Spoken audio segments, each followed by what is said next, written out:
Hello Virgo, welcome to Dove and Serpent Tarot. My name is Paul. If Virgo is your sun, moon, or rising sign, this is your reading. Please hit the like button, leave a comment. Consider subscribing to the channel, especially if this reading resonates with you. And if there is anything you would like me to pray over or meditate upon or send positive energy toward, please let me know. All right. Now, this is going to be a general reading, so try to be open and receptive to whatever may come through during our time together. I am merely the messenger. And I ask you to connect directly with each of these cards and use your own intuition to take you beyond the details that I might provide.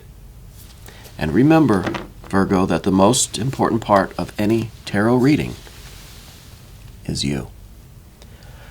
All right, a Three of Swords to start us off with. I think that we are feeling stuck in our minds about something, right?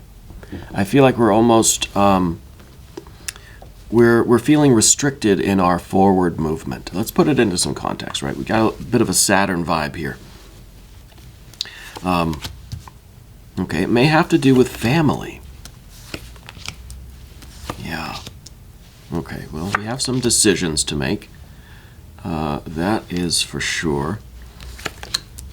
Eight of Pentacles. There's the, yeah. I was expecting the Eight of Swords here too, because I feel like we're kind of being hemmed in by our thoughts, right? By our experience.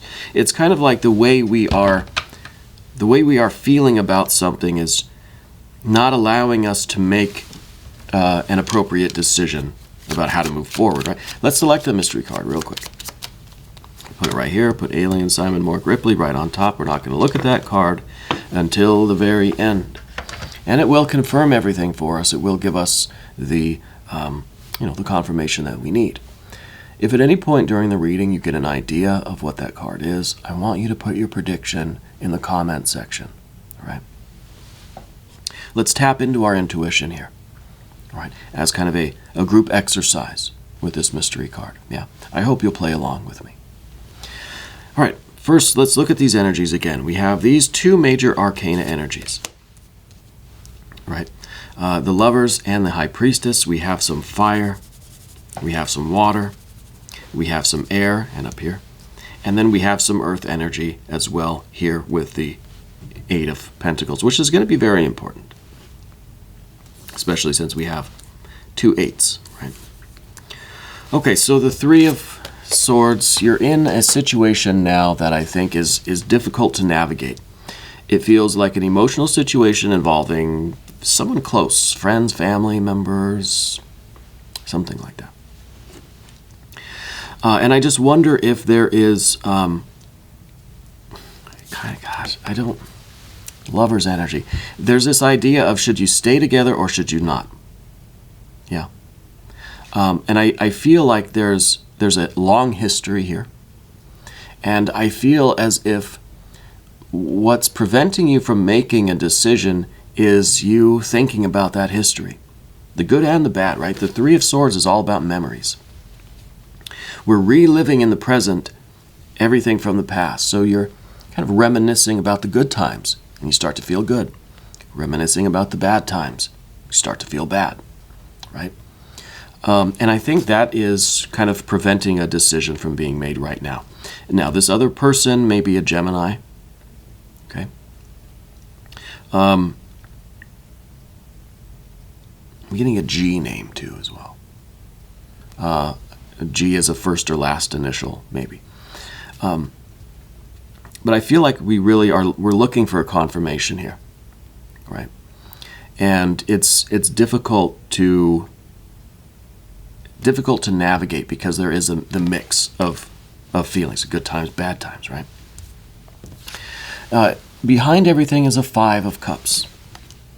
Okay, and it's been an emotional ride, right? This isn't necessarily negative emotions. This is just a lot of emotions, generally speaking, right? Flowing, waves of emotion, this way, that way, every way in between. All right.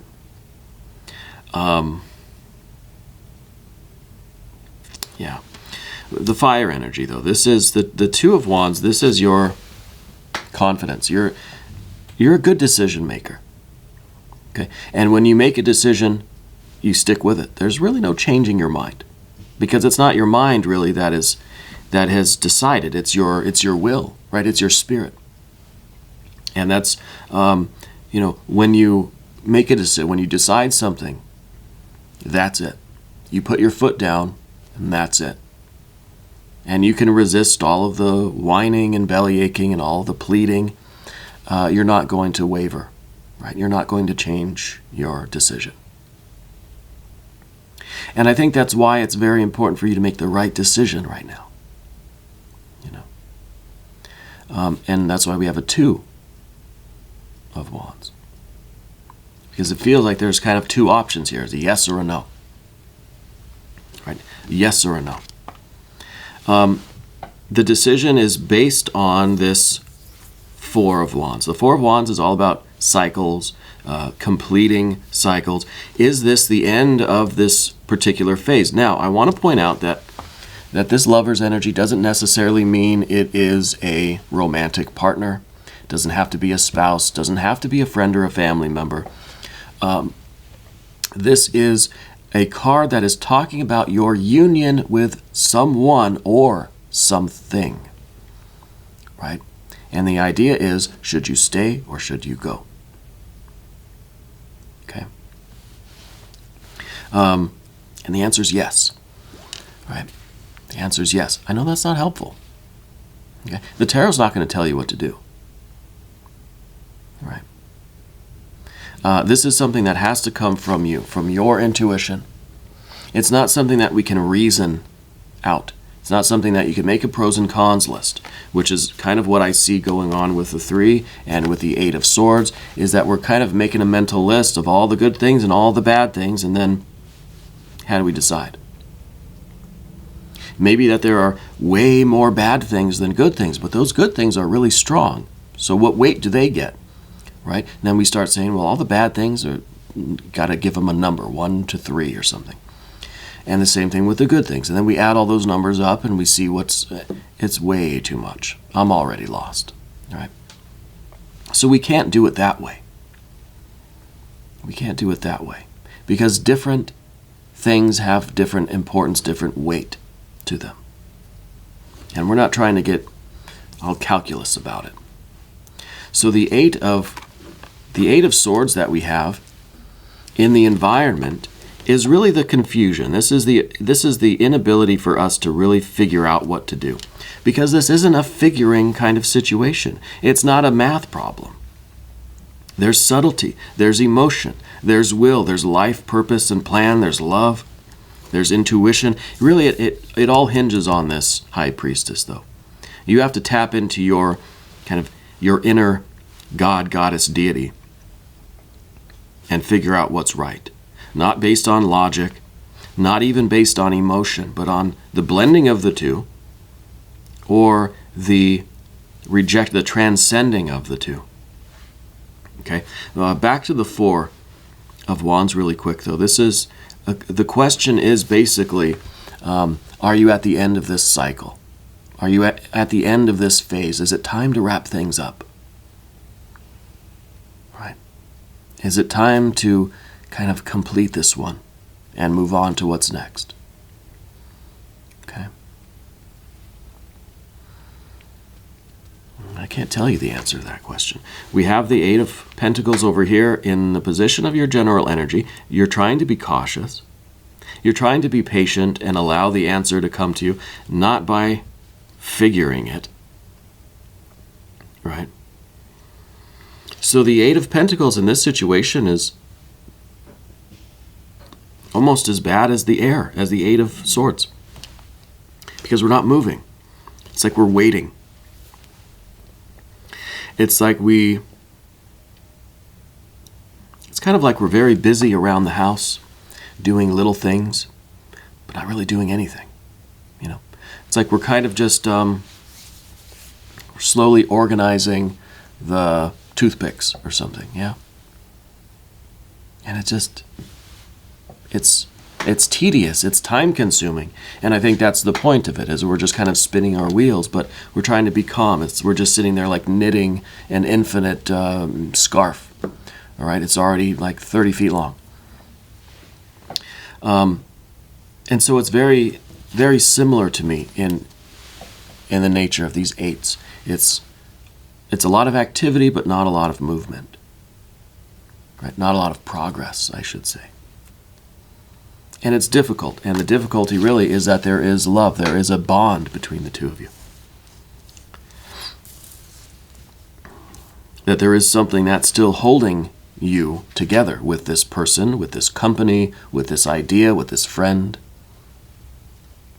Whatever it is. Whoever it is. And that this is the obstacle, right? This is the position. This is the difficulty. That there is a bond there. In the end, this doesn't give us much help. This Prince of Swords here. This is kind of saying, well, just kind of what I already said. Should you stay or should you go? Yes. Right? A big yes from the universe here. Yes, you should stay or go. And I think really, I mean, as silly as that sounds, I think that's really it, though. Yes, you have to make a decision. Yeah. Perhaps we should spin the coin. Yeah. And I don't think you should be deciding your future based on a coin flip or coin spin. But what I want you to do is ask the question in a yes or no frame. And before this coin lands, I want you to answer it yourself. Okay? That doesn't give you a lot of time. When I start spinning it, I want you to yes or no. Right?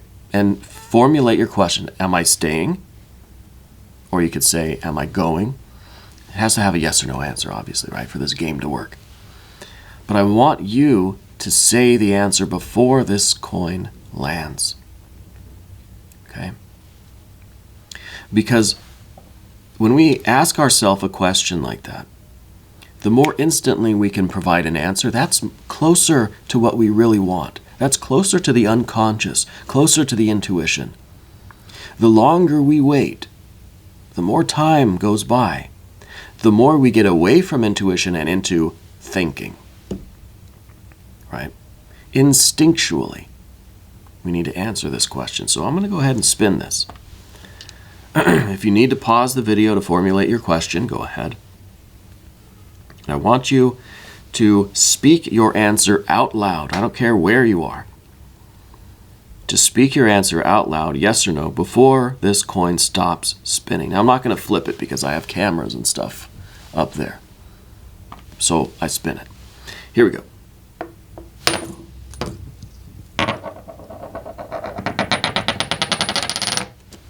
Okay.